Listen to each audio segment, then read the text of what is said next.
আসসালামু আলাইকুম। অবিরাম বাংলার সংবাদে সবাইকে স্বাগত জানাচ্ছি আমি আফরোজা রূপা। শুরুতেই বিআরবি কেবলস সংবাদ শিরোনাম। ফেনী, নোয়াখালী সহ পূর্বাঞ্চলের বন্যায় এ পর্যন্ত ২৭ জনের মৃত্যু, ক্ষতিগ্রস্ত প্রায় ৫৬ লাখ মানুষ। বন্যার ঘটনা তদন্ত দাবি বৈষম্য বিরোধী ছাত্র আন্দোলনের। বন্যার পানি নামার সাথে সাথে দক্ষিণাঞ্চলের বিভিন্ন জেলায় নদী ভাঙন, তীব্র স্রোতে ধসে পড়ছে বাঁধ, অবৈজ্ঞানিক পদ্ধতিতে বাঁধ দেয়াকে দুষছেন গবেষকরা। আদাবর ও নিউ মার্কেট থানার মামলায় ইনু ও মেনন রিমান্ডে, আওয়ামী লীগের আমলে বিগত ১৪ বছরের গুমের ঘটনা তদন্তে ৫ সদস্যের কমিশন গঠন।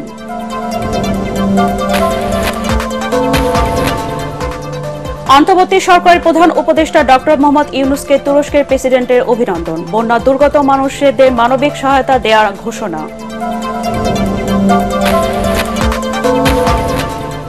এবং এস আলম মুক্ত হল আরও ৩টি ব্যাংক, ইউসিবি, গ্লোবাল ইসলামী এবং ইউনিয়ন ব্যাংকের পরিচালনা পর্ষদ ভেঙে দিয়ে নতুন পর্ষদ পুনর্গঠন।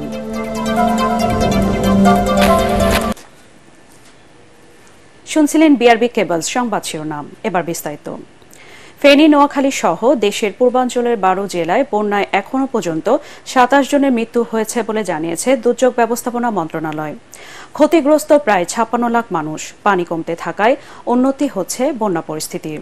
দুর্গম এলাকাতেও বিশেষ ব্যবস্থায় ত্রাণ পাঠানো হয়েছে বলে দাবি দুর্যোগ ব্যবস্থাপনা উপদেষ্টার। এই বন্যার প্রকৃত কারণ উদ্ঘাটনে তদন্তের দাবি জানিয়েছে বৈষম্য বিরোধী ছাত্র আন্দোলন। রিপোর্টে জানাচ্ছেন মাহবুব কবির চপল। রাজনৈতিক সংকটের মধ্যে বন্যা মানবিক সংকট সৃষ্টি করেছে বাংলাদেশে। দুর্যোগ ব্যবস্থাপনা মন্ত্রণালয় বলছে, বন্যায় ১১ জেলায় ২৭ জনের মৃত্যু হয়েছে। পানিবন্দী ১২ লাখ পরিবার, ক্ষতিগ্রস্ত ৫৬ লাখ মানুষ। তাদের মধ্যে আশ্রয় কেন্দ্রে এসেছেন ৫ লাখ। নগদ সহায়তা দেওয়া হয়েছে ৩.৫ কোটি টাকা। বিতরণ করা হয়েছে ২০,০০০ টন চাল ও ১,৫০০ প্যাকেট শুকনো খাবার। অনেক ক্ষেত্রে যেখানে আরও দুর্গম এলাকা, সেখানে সেনাবাহিনী এবং অন্যান্য বাহিনীরা হেলিকপ্টারের মাধ্যমে ত্রাণ পৌঁছাচ্ছে। বন্যা দুর্গত এলাকায় ২১টি ক্যাম্পে সশস্ত্র বাহিনীর ২,২৪০ জন সদস্য মোতায়েন রয়েছে। বন্যার্তদের সহায়তায় সশস্ত্র বাহিনীর ১৮টি মেডিকেল টিম কাজ করে যাচ্ছে। একটি ফিল্ড হাসপাতাল স্থাপন করা হয়েছে। বাংলাদেশে ভয়াবহ বন্যার জন্য ভারতের ত্রিপুরার ডম্বুর ড্যামকে দায়ী করা হচ্ছে। যদিও ভারত দাবি করেছে অতিবৃষ্টিতে ড্যাম উপচে পানি এসেছে, তবে তা মানতে নারাজ বৈষম্য বিরোধী ছাত্ররা। সুষ্ঠু তদন্তের দাবি জানান তারা। কোনো প্রকার পূর্বাভাস ছাড়াই যদি বাঁধ খুলে দেওয়া হয় এবং সেই বাঁধের ছাড়ার ফলে পানিতে তলিয়ে যদি মানুষ মারা যায়, তাহলে আমরা যদি সেটাকে স্রেফ প্রাকৃতিক দুর্যোগ কিংবা উজান থেকে নেমে আসা পানি কিংবা আকস্মিক বন্যা বলে উড়িয়ে দিই, তাহলে সেটা ভুল হবে। অন্তর্বর্তীকালীন সরকারের প্রতি আমাদের আহ্বান থাকবে, তারা যেন এই বিষয়টি আরো ক্লিয়ার করে, প্রয়োজনে তদন্ত সাপেক্ষে যেই বিষয়টি আসলে সত্য সেটা যেন জনগণের সামনে তুলে ধরা হয়। এদিকে বন্যাক্রান্ত এলাকায় কোনো এনজিও কিস্তির টাকা আদায় করতে পারবে না বলে জানান ব্র্যাকের সিনিয়র পরিচালক কে মোর্শেদ। সুদের টাকাও মওকুফের চিন্তা চলছে। আমাদের কোনো এনজিও যারা এমআরএতে রেজিস্টার, তারা কেউই কিস্তি তুলতে যাচ্ছে না। যারা যাচ্ছে তারা আসলে রেজিস্টারই না, সম্ভবত তারা রেজিস্টার্ড না। রেজিস্টার্ড এনজিও ছাড়া অন্য কেউ মাইক্রোফাইন্যান্স করা এটা বেআইনি। আমরা যেমন কোভিড কালীন সময় শুধু ব্র্যাকের কথা বলতে পারি, ১,০০০-২,১ কোটি টাকার সুদ আমরা মকুব করেছি। এইখানে পরিস্থিতি কি হবে আমরা জানি না। আমরা আপাতত তাদের যা যা সাপোর্ট লাগে দিয়ে যাচ্ছি। পানি নেমে গেলেও সহায়তা অব্যাহত থাকবে বলে জানায় দুর্যোগ ব্যবস্থাপনা মন্ত্রণালয়। মাহবুব কবির চপল, এটিএন বাংলা, ঢাকা। এই মুহূর্তে নোয়াখালীর কবিরহাটে আছেন সহকর্মী মুশফিকুর রহমান। বন্যা পরিস্থিতির সবশেষ খবর জানাচ্ছেন তিনি। এই মুহূর্তে দাঁড়িয়ে আছি নোয়াখালী সদর এবং কবিরহাটের একদম সংযোগ স্থলে। দেখতে পাচ্ছেন যে এখানকার যে রাস্তা সেটা কিন্তু পানিতে তলিয়ে গেছে এবং রাস্তার যে অবস্থা আমরা আস্তে আস্তে যেটা দেখলাম, এইখান দিয়ে ঢুকতে কিন্তু বেশ বেগ পেতে হচ্ছে। যে কোনো ধরনের বাহন এখান দিয়ে কিন্তু চলাচল করতে অনেক বেগ পেতে হচ্ছে, কারণ রাস্তার অবস্থা খুবই খারাপ এবং পানির নিচে থাকায় রাস্তা কিন্তু দেখা যাচ্ছে না। এর ফলে কিন্তু এই ধরনের ট্রাক্টর ছাড়া এই এলাকা দিয়ে চলাচল করা একদমই অনিরাপদ হয়ে গেছে। আমরা সিএনজি থেকে শুরু করে অন্যান্য যে যানবাহন আছে, ছোট ছোট পিকআপ, সেগুলোকে কিন্তু অনেক ক্ষেত্রে আমরা বিকল হয়ে যেতে দেখেছি। এছাড়া আমরা যতটুকু জেনেছি এই এলাকার ভেতরে বিশেষ করে ধানসিঁড়ি, ধানশালিক যে ইউনিয়নগুলো আছে সেই দিকে কিন্তু পানি অনেক বেশি এবং মানুষ কিন্তু বিপন্ন সেখানে। সেই দিকে ত্রাণ কার্যক্রম পরিচালনা করতে এই রাস্তা ছাড়া বিকল্প রাস্তা আসলে নেই। এর ফলে যেটা হয়েছে, এই দিক দিয়ে যাওয়ার সময় ত্রাণবাহী যে ট্রাকগুলো আছে বা যে ভলান্টিয়াররা নিয়ে যাচ্ছেন তারা কিন্তু প্রতিবন্ধকতার মধ্যে পড়ছেন। এর ফলে যেটা হয়েছে যে সেখানে ত্রাণ কার্যক্রম বা উদ্ধার কার্যক্রম পরিচালনা করা একটু কঠিন হয়ে দাঁড়াচ্ছে। বন্যার পানি নামার সাথে সাথে দক্ষিণাঞ্চলের বিভিন্ন জেলায় দেখা দিয়েছে নদী ভাঙন। তীব্র স্রোতে অনেক স্থানে ধসে পড়ছে বাঁধ। নদী ভাঙনের শিকার হয়ে বারবার ভিটেমাটি হারানো উপকূলের বাসিন্দাদের দাবি স্থায়ী সমাধানের। পানি সম্পদ ও জলবায়ু পরিবর্তন বিশেষজ্ঞ অধ্যাপক ডক্টর আইনুন নিশাত বলেন, নদীর তীর সুরক্ষায় অবৈজ্ঞানিক পদ্ধতিতে বাঁধ দেওয়ায় রাষ্ট্রের অর্থ খরচ হলেও টেকসই হচ্ছে না এসব বাঁধ। মিজান শাহজাহানের রিপোর্ট। যে বাচ্চা দুষ্টামি করে না, বুঝতে হবে যে সে অসুস্থ, তার কোনো প্রবলেম আছে। একইভাবে যে নদী পার ভাঙে না, বুঝতে হবে তার কোনো প্রবলেম আছে। একুল ভেঙে অকুল গড়া নদীর স্বাভাবিক বৈশিষ্ট্য হলেও পরিকল্পনায় দুর্বলতার খেসারত হিসাবে অনেক সময় বাঁধ টেকসই হয় না বলে জানান এই পানি সম্পদ বিশেষজ্ঞ। বরিশাল জেলার মেহেন্দিগঞ্জ উপজেলার উলানিয়াকে মেঘনা নদীর ভাঙন থেকে রক্ষায় ৩৮৬ কোটি টাকা ব্যয়ে কংক্রিট ব্লকের বাঁধ দেওয়া হয়। বৃহত্তর নোয়াখালী অঞ্চলের বন্যার পানি ডাকাতিয়া নদী হয়ে মেঘনার মোহনা দিয়ে নেমে যাচ্ছে বঙ্গোপসাগরে। এতে মেঘনা নদীতে পানির চাপে উলানিয়াকে রক্ষার জন্য বসানো ৩৮৬ কোটি টাকার বাঁধ জলে ডুবতে শুরু করেছে। আমাদের দেশে পাথর নেই, কাজেই পাথর বিদেশ থেকে ইম্পোর্ট করতে হয়। আমরা পাথরের অভাবে কংক্রিট ব্লক কিংবা জিও টেক্সটাইল ব্যাগের মধ্যে বালু ভরে সেটা ব্যবহার করি। কংক্রিট ব্লক হলেই কাজ করবে তা না। কংক্রিট ব্লকের ওজনটা কত, কোন ঢালে রাখা হয়েছে, অনেক ফ্যাক্টর আছে, সেই ফ্যাক্টরগুলো রাখলে ঠিক আছে। শুধু দক্ষিণাঞ্চল নয়, বন্যার পানি পুরোপুরি নামা শুরু হলে নদী ভাঙন দেখা দেবে অন্যান্য স্থানেও। ফলে একটি দুর্যোগের ক্ষত শুকানোর আগেই আরেকটি বিপর্যয়ের মুখোমুখি হতে হবে উপকূলীয় এলাকার বাসিন্দাদের। তথাকথিত বিশেষজ্ঞরা যে ভুলটা করেন, আমরা নদীতে যতটুকু পাড়টা দেখতে পাই তলদেশ পর্যন্ত, এইখানে আমরা কিছু কাজ করতে চেষ্টা করি, কিন্তু বর্ষার সময় নদীর তলদেশ অনেক নিচে চলে যায়, কাজে ওই ডিজাইনটা কমপ্লিট হয় না। এটা না জানার কোনো কারণ নেই, যে কোনো প্রকৌশলীর জানতে পারা উচিত। পানি বিশেষজ্ঞ আইনুন নিশাত আরো বলেন, বড় বাজেটে অবকাঠামো নির্মাণ করলে উন্নয়ন হয় না যদি তা প্রকৌশলগত দিক থেকে টেকসই ও আন্তর্জাতিক মানের না হয়। ভারতের যে অংশ, মিজান শাহজাহান, এটিএন বাংলা, ঢাকা। প্রচন্ড বৃষ্টি হয়।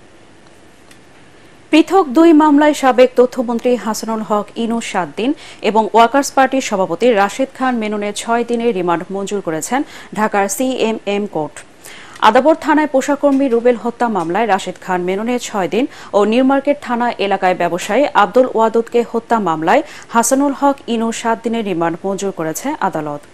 এর আগে আদালতে নেওয়ার সময় কঠোর নিরাপত্তার মধ্যে আসামিদের লক্ষ্য করে ডিম ছোড়ে বিক্ষুব্ধ জনতা। আরও জানাচ্ছেন মাজহারুল হক মুহাজির। সাবেক তথ্যমন্ত্রী ও জাসদ সভাপতি ইনু ও ওয়ার্কার্স পার্টি সভাপতি রাশেদ খান মেননকে আদালত চত্বরে আনার আগে থেকেই পুরান ঢাকার আদালত প্রাঙ্গণে কঠোর নিরাপত্তা ব্যবস্থা নেওয়া হয়। আদালতে নেওয়ার সময় তাদের দিকে ডিম নিক্ষেপ করে বিক্ষুব্ধ জনতা। এদিন আদাবর থানায় পোশাককর্মী রুবেল হত্যা মামলায় রাশেদ খান মেননের 6 দিন ও নিউ মার্কেট থানা এলাকায় ব্যবসায়ী আব্দুল ওয়াদুদকে গুলি করে হত্যা মামলায় হাসানুল হক ইনুর 7 দিনের রিমান্ড মঞ্জুর করেছেন আদালত। আজকে 15 বছর পর সেই সাহায্যকারী, পরিকল্পনাকারী, ষড়যন্ত্রকারী হাসানুল হক ইনু এবং রাশেদ খান মেনন আজকে আদালতে উপস্থাপিত হয়েছে। বিজ্ঞ আদালত উভয় পক্ষের শুনানি অন্তে হাসানুল হক ইনুর বিরুদ্ধে 7 দিনের রিমান্ড মঞ্জুর করে। রাশেদ খান মেননকে এই আদাবর থানা মামলায় আজকে সৌনারেজ দেখানো হয় এবং এই মামলায় এই আসামির বিরুদ্ধে 6 দিনের রিমান্ড মঞ্জুর করে। এদিকে এই হত্যাকাণ্ডের সঙ্গে ইনু মেননের কোনো সম্পর্ক নেই উল্লেখ করে তাদের জামিন চেয়েছেন আসামি পক্ষের আইনজীবী। বলেন, এ সবই উদ্দেশ্য প্রণোদিত। মারামারি এবং হত্যার উদ্দেশ্য ইন্ধনদাতা যে আনয়ন করেছে সম্পূর্ণ ভিত্তিহীন উদ্দেশ্য প্রণীতভাবে এই মামলা তাকে সম্পৃক্ত করা হয়েছে। রিমান্ডের যে যুক্তিগতা থাকার কথা উপাদান থাকার তার কিছুই নেই। আমরা এই রিমান্ডে আমরা সন্তুষ্ট না, তারপরও বিজ্ঞ আদালতের প্রতি এবং আইনের প্রতি আমরা শ্রদ্ধাশীল। কোটা সংস্কার আন্দোলনকালে নিহত পরিবারগুলো সুষ্ঠু বিচারের দাবিতে প্রতিদিনই দ্বারস্থ হচ্ছেন আদালতে। মাসহারুল হক মুহাজির, এটিএন বাংলা, ঢাকা। আওয়ামী লীগ আমলে বিগত 14 বছরে পুলিশ ও র্যাব সহ আইন শৃঙ্খলা রক্ষাকারী বাহিনীর হাতে গুমের ঘটনা তদন্তে 5 সদস্যের কমিশন গঠন করেছে অন্তর্বর্তীকালীন সরকার। মন্ত্রিপরিষদ বিভাগ থেকে কমিশন গঠনের প্রজ্ঞাপন জারি করা হয়েছে। কমিশনের প্রধান করা হয়েছে অবসরপ্রাপ্ত বিচারপতি মইনুল ইসলাম চৌধুরীকে। সদস্য হিসেবে আছেন অবসরপ্রাপ্ত বিচারপতি ফরিদ আহমেদ শিবলি, মানবাধিকার কর্মী নূর খান, বিশ্ববিদ্যালয় শিক্ষক নাবিলা ইদ্রিস ও মানবাধিকার কর্মী সাজ্জাদ হোসেন। প্রজ্ঞাপনে বলা হয়েছে 1 জানুয়ারি 2010 থেকে 5 আগস্ট 2024 পর্যন্ত গুম ব্যক্তিদের শনাক্ত করা এবং কোন পরিস্থিতিতে তাদের গুম করা হয়েছে তা নির্ধারণ করতে হবে। আগামী 45 কার্য দিবসের মধ্যে তদন্ত শেষ করে সুপারিশ সহ কমিশনকে প্রতিবেদন জমা দিতে হবে সরকারের কাছে। কমিশনের প্রধান সুপ্রিম কোর্টের আপিল বিভাগের বিচারপতি এবং কমিশনের সদস্যরা হাইকোর্ট বিভাগের বিচারপতির সমান মর্যাদা এবং অন্যান্য সুবিধা পাবেন বলে উল্লেখ করা হয় প্রজ্ঞাপনে। অন্তর্বর্তীকালীন সরকারের প্রধান উপদেষ্টার দায়িত্ব নেওয়ায় ড. মোহাম্মদ ইউনূসকে অভিনন্দন জানিয়েছেন তুরস্কের প্রেসিডেন্ট রেসেপ তাইয়েপ এরদোয়ান। গতরাতে টেলিফোনে তাকে এই অভিনন্দন জানান তিনি। এ সময় বাংলাদেশে বন্যায় প্রাণহানির জন্য শোক প্রকাশ করেন প্রেসিডেন্ট এরদোয়ান। তিনি বলেন, বন্যা কবলিত মানুষদের মানবিক সহায়তা দেবে তুরস্ক। ড. ইউনূস তুরস্কের প্রেসিডেন্টকে ধন্যবাদ জানান এবং তুরস্কের সাথে বাণিজ্য বাড়ানোর আহ্বান জানিয়ে তিনি বলেন, বাংলাদেশের উৎপাদন সহ গুরুত্বপূর্ণ খাতে তুরস্কের বিনিয়োগ প্রয়োজন। বাংলাদেশের পুনর্গঠনের সহায়তার জন্য একটি উচ্চ ক্ষমতা সম্পন্ন প্রতিনিধি দল পাঠানোর কথাও জানান তুর্কি প্রেসিডেন্ট। তিনি তুরস্ক সফরে আমন্ত্রণ জানালে তা গ্রহণ করেন ড. ইউনূস। একই সাথে প্রেসিডেন্ট এরদোয়ানকে বাংলাদেশ সফরে আমন্ত্রণ জানান প্রধান উপদেষ্টা। বাংলাদেশের মানুষের সাথে বন্ধুত্ব চাইলে স্বৈরশাসক শেখ হাসিনাকে দেশে ফেরত পাঠাতে ভারতের প্রতি আহ্বান জানিয়েছেন বিএনপির স্থায়ী কমিটির সদস্য অবসরপ্রাপ্ত মেজর হাফিজউদ্দিন আহমেদ। শেখ হাসিনার মদতপুষ্ট নির্বাচন কমিশনকে 24 ঘণ্টার মধ্যে ভেঙে দেওয়ার দাবিও জানান তিনি। অন্যদিকে ভারত পূর্ব ঘোষণা ছাড়াই বাঁধ খুলে দিয়ে বাংলাদেশকে বন্যায় ভাসাচ্ছে বলে অভিযোগ দলের স্থায়ী কমিটির আরেক সদস্য ডাক্তার AZM জাহিদ হোসেনের। রিপোর্ট মইনুল হাসানের। বানভাসী মানুষের পাশে দাঁড়াতে নয়াপল্টন কেন্দ্রীয় কার্যালয়ে বিশেষ সেল গঠন করে নেতাকর্মী, শুভানুধ্যায়ী সহ সাধারণ মানুষের কাছ থেকে ত্রাণ সহায়তা গ্রহণ করছে বিএনপি। বিভিন্ন শ্রেণী পেশার মানুষ দুর্গতদের পাশে দাঁড়াতে নগদ অর্থ, শুকনো খাবার, কাপড়, ঔষধ নিয়ে হাজির হচ্ছেন বিএনপির প্রধান কার্যালয়ে। একই সঙ্গে চলছে দুর্গত এলাকায় ত্রাণ পাঠানোর কাজ। সংবাদ সম্মেলনে মানুষের ব্যাপক সাড়া পাওয়ার দাবি করে বিএনপির স্থায়ী কমিটির সদস্য ও ত্রাণ সংগ্রহ কমিটির আহ্বায়ক ডাক্তার AZM জাহিদ হোসেন আকস্মিক এই বন্যার জন্য পার্শ্ববর্তী দেশকে দায়ী করেন। তাদের বিপদের সময় তারা পানি ছেড়ে দিয়ে তারা করছে কি আমাদেরকে ভাসিয়ে দিচ্ছে, আবার আমাদের যখন পানি দরকার তখন পানি আটকে রেখে আমাদেরকে শুকিয়ে মারছে। অর্থাৎ এই জন্যই এটা মানব সৃষ্ট, যতটা না প্রাকৃতিক। এদিকে জাতীয় প্রেস ক্লাবে সম্প্রতি প্রয়াত মৎস্যজীবী দলের আহ্বায়ক বীর মুক্তিযোদ্ধা রফিকুল ইসলাম মাহতাবের স্মরণ সভায় স্থায়ী কমিটির সদস্য অবসরপ্রাপ্ত মেজর হাফিজউদ্দিন আহমেদ বলেন, দেশ থেকে পালিয়ে গিয়ে ভারতে বসে নানা ষড়যন্ত্র করছেন স্বৈরশাসক শেখ হাসিনা। প্রফেসর মোহাম্মদ ইউনূস দেশের গৌরব, তাকে শেখ হাসিনার সরকার পদ্মা ব্রিজ থেকে নিচে ফেলে দেওয়ার সংকল্প ঘোষণা করেছিলেন। ভারত সরকার অনুরোধ করব দ্রুত এই খুনি সরকারের প্রধানকে বাংলাদেশে ফেরত পাঠিয়ে দেন। আপনারা যদি বাংলাদেশের সাথে বন্ধুত্ব চান, জনগণের সাথে বন্ধুত্ব চান। মেজর হাফিজ বলেন, গণতন্ত্র প্রতিষ্ঠায় অন্তর্বর্তী সরকারকে প্রয়োজনীয় সময় ও সহযোগিতা দেবে বিএনপি। গণতন্ত্রকে প্রতিষ্ঠিত করতে হলে নির্বাচনের কোনো বিকল্প নাই। মইনুল হাসান, এটিএন বাংলা, ঢাকা। এস আলম মুক্ত হলো আরও 3টি bank. United commercial bank UCB, global ইসলামী ব্যাংক এবং ইউনিয়ন ব্যাংকের পরিচালনা পর্ষদ ভেঙে দিয়ে নতুন পর্ষদ গঠন করেছে কেন্দ্রীয় ব্যাংক। ব্যাংকগুলোর মধ্যে গ্লোবাল ইসলামী এবং ইউনিয়ন ব্যাংক এস আলম গ্রুপের নিয়ন্ত্রণে ছিল। এর আগে এস আলম গ্রুপের নিয়ন্ত্রণাধীন ইসলামী ব্যাংক ও সোশ্যাল ইসলামী ব্যাংকের পরিচালনা পর্ষদ ভেঙে দেয় কেন্দ্রীয় ব্যাংক। বাংলাদেশ ব্যাংকের বিআরপিডি শাখার পরিচালক হারুনুর রশিদের সই করা আলাদা চিঠিতে এসব ব্যাংকের নতুন পরিচালনা পর্ষদ গঠন করা হয়েছে। বাণিজ্যিকভাবে সৌদি খেজুর চাষ করে ব্যাপক সাড়া ফেলেছেন জয়পুরহাটের সাইফুল ইসলাম নামে এক উদ্যোক্তা। এরই মধ্যে তার বাগানের খেজুর গাছে আসতে শুরু করেছে ফলন। তার দেখাদেখি অনেকেই আগ্রহী হয়ে উঠেছেন সৌদি খেজুর চাষে। এতে সার্বিক সহযোগিতার আশ্বাস দিয়েছে স্থানীয় কৃষি বিভাগ। জয়পুরহাট প্রতিনিধি রফিকুল ইসলাম রফিকের রিপোর্ট, জানাচ্ছেন তামান্না জেনিফার। জয়পুরহাটের আক্কেলপুর উপজেলার মুনজিয়া গ্রামে প্রায় ২৪ লাখ টাকা খরচ করে সৌদি খেজুরের চারা লাগান ইলেকট্রিক ব্যবসায়ী সাইফুল ইসলাম। উদ্বুদ্ধ হয়েছিলেন ইউটিউবে খেজুর চাষের খবর দেখে। প্রায় 450 সৌদি খেজুরের গাছ আছে তার বাগানে। এতে রয়েছে আজওয়া, মরিয়ম ও আম্বারা সহ 10 প্রজাতির সুস্বাদু খেজুর। এরই মধ্যে গাছে ধরেছে খেজুর, পাশাপাশি চারা বিক্রি করেও ভালো আয় করছেন সাইফুল। আমার এবারে 60টি গাছে ফল আছে, কোনোটা 9 বাদা, কোনোটা 2 বাদা, 3 বাদা, 1 বাদা। এবং এখন আমি যে খেজুর খেয়েছি এবং দর্শকেরা খেয়েছে, তা সবাই বলে খুশি যে মিষ্টি, ওইদিকে মিষ্টি। প্রথমে তার উদ্যোগকে এলাকার অনেকেই গুরুত্ব না দিলেও এখন ফলন আসায় অবাক এলাকাবাসী। আমরা তো প্রথমে মনে করেছিলাম যে বোধহয় উনি এখান থেকে কোনো উন্নতি লাভ করতে পারবে না, কিন্তু এখন দেখতেছি বাগানে খেজুর ধরেছে। এখানে নাকি আরবের খেজুর চাষ করা হয়, তো সেই কথা শুনে আমি আসছি দেখতে। তো এসে দেখি যে এখানে অনেক বড় জায়গা জুড়ে শয়ে শয়ে খেজুরের গাছ। গ্রাম অঞ্চলে পাড়াগায়ে যে এরকম সৌদি খেজুরের একটা চাষ হয়েছে, এটা আসলে গর্বের একটা ব্যাপার। সৌদি খেজুর চাষের সম্ভাবনার কথা জানিয়ে সার্বিক সহযোগিতার আশ্বাস দিয়েছে স্থানীয় কৃষি বিভাগ। জয়পুরহাটের মাটি চাষের জন্য উপযোগী হওয়ায় সৌদি খেজুর চাষ সম্ভাবনার দ্বার খুলবে বলে মনে করছেন সংশ্লিষ্টরা। Bureau report, ATN Bangla. এবারে পাটেক্স খেলার খবর।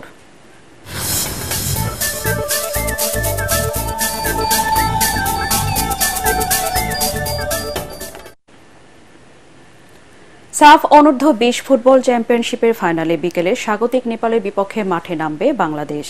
সেমিফাইনালে বর্তমান চ্যাম্পিয়ন ভারতকে হারিয়ে শিরোপা নির্ধারণী ম্যাচে জায়গা করে নেয় মারুফুল হকের দল। এর আগে গ্রুপ পর্বে শ্রীলঙ্কাকে 2-0 গোলে হারালেও এই নেপালের কাছে 2-1 গোলে পরাজিত হয় লাল সবুজ দলের প্রতিনিধিরা। কোচ মারুফুল হক বলেন, নিজেদের সামর্থ্য অনুযায়ী খেলতে পারলে প্রথমবারের মতো যুব সাফের শিরোপা জেতার স্বপ্ন পূরণ হবে তাদের। কাঠমান্ডুর আনফা কমপ্লেক্সে বিকেল 2:45 মাঠে নামবে দুদল। রায়ো ভায়াকানোকে হারিয়ে স্প্যানিশ লিগে পয়েন্ট টেবিলের শীর্ষে উঠেছে বার্সেলোনা। 2-1 গোলে জিতেছে কাতালানরা। নিজেদের মাঠে ম্যাচের 9 মিনিটে ভায়াকানোকে এগিয়ে নেন উনাই লোপেস। দ্বিতীয়ার্ধে ছন্দ খুঁজে পায় হানসি ফ্লিকের দল। তারই ধারাবাহিকতায় দলকে সমতায় ফেরান স্প্যানিশ মিডফিল্ডার পেদ্রি। 71 মিনিটে প্রতিপক্ষের জালে বল পাঠিয়ে রবার্ট লেভানদোভস্কি উল্লাস করলেও সেই গোল বাতিল হয় ফাউলে। অবশেষে 82 মিনিটে অভিষিক্ত ডানি ওলমোর গোলে জয় নিয়ে মাঠ ছাড়ে বার্সেলোনা। তাতে 3 ম্যাচে 9 পয়েন্ট নিয়ে শীর্ষে উঠল কাতালানরা। সৌদি প্রো লিগে আল ফায়হারকে 4-1 গোলে হারিয়েছে আল নাসর। তাতে নতুন মৌসুমে প্রথম জয় পেয়েছে ক্রিস্টিয়ানো রোনালদোর দল। ব্রাজিলিয়ান মিডফিল্ডার আন্ডারসন তালিস্কার গোলে ম্যাচের 5 মিনিটে এগিয়ে যায় সফরকারীরা। প্রথমার্ধে যোগ করার সময় প্রায় 20 গজ দূর থেকে দারুণ ফ্রি কিকে ব্যবধান বাড়ান রোনালদো। ক্যারিয়ারে এই নিয়ে 64 বার সরাসরি ফ্রি কিকে গোল করলেন পর্তুগিজ মহাতারকা। এরপর 85 মিনিটে স্কোর লাইন 3-0 করে জয় প্রায় নিশ্চিত করে ফেলেন মার্সেলো ব্রোজোভিচ। তালিস্কার দ্বিতীয় গোলে বড় জয় নিয়ে মাঠ ছাড়ে আল নাসর। শেষ করার আগে বিআরবি কেবলস সংবাদ শিরোনাম আরেকবার। ফেনী, নোয়াখালী সহ পূর্বাঞ্চলের বন্যায় এ পর্যন্ত 27 জনের মৃত্যু। ক্ষতিগ্রস্ত প্রায় 56 লাখ মানুষ। বন্যার ঘটনার তদন্ত দাবি বৈষম্য বিরোধী ছাত্র আন্দোলনের। বন্যার পানি নামার সাথে সাথে দক্ষিণাঞ্চলের বিভিন্ন জেলায় নদী ভাঙন। তীব্র স্রোতে ধসে পড়ছে বাঁধ। অবৈজ্ঞানিক পদ্ধতিতে বাঁধ দেয়াকে দুষছেন গবেষকরা। আদাবর ও নিউ মার্কেট থানার মামলায় ইনু ও মেনন রিমান্ডে। আওয়ামী লীগের আমলে বিগত 14 বছরের গুমের ঘটনা তদন্তে 5 সদস্যের কমিশন গঠন।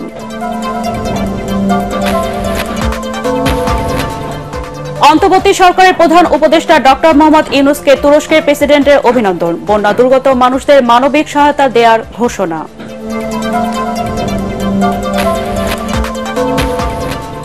এবং এস আলম মুক্ত হলো আরো 3টি ব্যাংক, ইউসিবি, গ্লোবাল ইসলামী এবং ইউনিয়ন ব্যাংকের পরিচালনা পর্ষদ ভেঙে দিয়ে নতুন পর্ষদ পুনর্গঠন।